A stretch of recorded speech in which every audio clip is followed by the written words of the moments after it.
Fourth property है हमारा to predict feasibility that is possibility of displacement reaction, है ना। मतलब डिस्प्लेसमेंट रिएक्शन में क्या होगा कि एक मेटल या नॉन मेटल दूसरे मेटल या नॉन मेटल को उसके सॉल्यूशन से, सॉल्ट के सॉल्यूशन से हटाएगा। तो हम इलेक्ट्रोकेमिकल सीरीज से ये पता कर सकते हैं कि कौन सा डिस्प्लेसमेंट रिएक्शन पॉसिबल है और कौन सा पॉसिबल नहीं है ना। तो इसमें आपको जानना पड़ेगा कि those displacement reactions are feasible या possible in which a more reactive element displaces a less reactive element from the aqueous solution of its salt।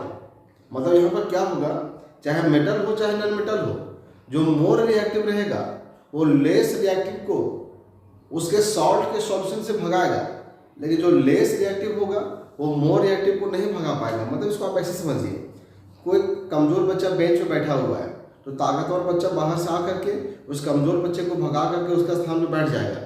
लेकिन अगर कोई ताकतवर बच्चा पहले से बैठा हुआ है तो कोई कमजोर बच्चा बाहर से आकर के उसको नहीं भगा पाएगा, है ना। तो क्या निष्कर्ष निकला कि मोर रिएक्टिव लेस रिएक्टिव को डिस्प्लेस करेगा, लेस रिएक्टिव मोर रिएक्टिव को डिस्प्लेस नहीं कर पाएगा।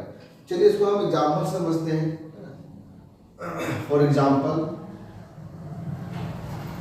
नंबर 1 देखिए, E not Cu2 plus oblique Cu, इसका वैल्यू होता है प्लस 0.34 वोल्ट, और E not Zn2 plus oblique Zn minus 0.76 volt. देखिए ये कॉपर है, वो जिंक है। कॉपर और जिंक का रिडक्शन पोटेंशियल का वैल्यू दिया हुआ है।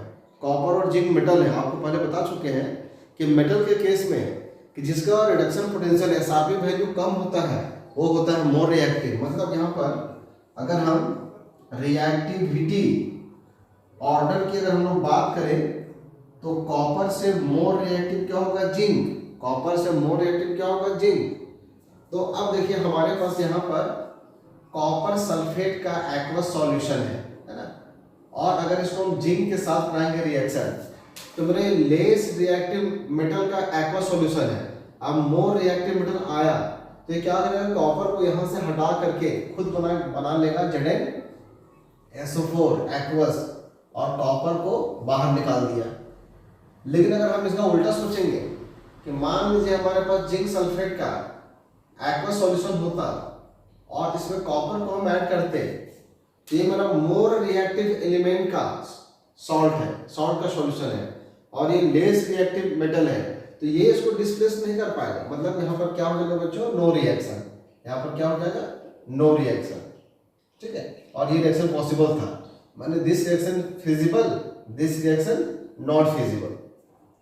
आई बस समझ में, यहाँ क्यों पॉसिबल हुआ, क्योंकि जिंक हमारा मोर रिएक्टिव है, कॉपर हमारा लेस रिएक्टिव है। तो अब more reactive element displaces less reactive element from the aqueous solution of its salt.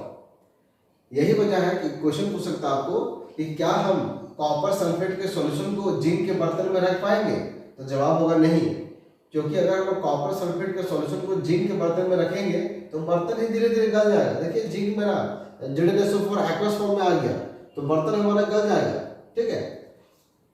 अब यहां लिख सकते हो, this is why copper sulphate solution cannot be stored in zinc pot। Zinc pot में हम कॉपर सल्फेट के सॉल्यूशन को store नहीं कर सकते हैं, लेकिन जिंक सल्फेट के सॉल्यूशन को हम कॉपर के बर्तन में रख सकते हैं, क्योंकि ये लेस रिएक्टिव है, ये इसके साथ रिएक्शन नहीं करेगा। ये बच्चों हम एग्जांपल लिए मेटल के लिए। चलिए अब हम इस तरह से एक नॉन मेटल का एग्जांपल लेते हैं। Example number 2, E not Cl2 2Cl minus, इसका वैल्यू होता है प्लस 1.36 वोल्ट, और E not Br2 single vertical line 2Br minus, इसका वैल्यू होता है प्लस 1.09 वोल्ट। यहाँ क्लोरीन और ब्रोमीन का एसआरपी का वैल्यू दिया हुआ है।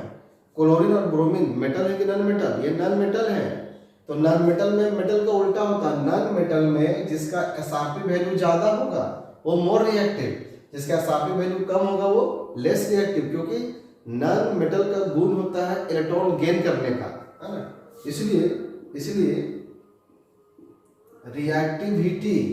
रिएक्टिविटी ऑर्डर यहाँ पर क्या हो जाएगा, क्लोरीन जो है बच्चों वो मोर रिएक्टिव होगा ब्रोमीन से, तो क्लोरीन ब्रोमीन को रिप्लेस कर सकता है, ब्रोमीन क्लोरीन को रिप्लेस नहीं करेगा। मतलब जैसे देखिए हम लोग यहाँ पर लेते हैं KBr का एक्वस सॉल्यूशन लिए, इसको Cl2 से कराएंगे रिएक्शन, तो ये more less reactive non metal है और ये मोर रिएक्टिव है, तो मोर रिएक्टिव इसको रिप्लेस करेगा, तो यहाँ पर बन जाएगा 2KCl एक्वस और प्लस क्या बाहर निकल जाएगा ब्रोमीन।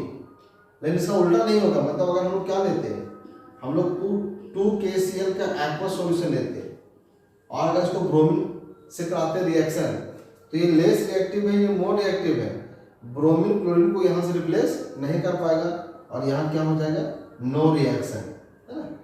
तो हम लोग इलेक्ट्रोकेमिकल सीरीज से पता कर सकते हैं कि कौन सा डिस्प्लेसमेंट रिएक्शन पॉसिबल है कौन पॉसिबल नहीं है ना।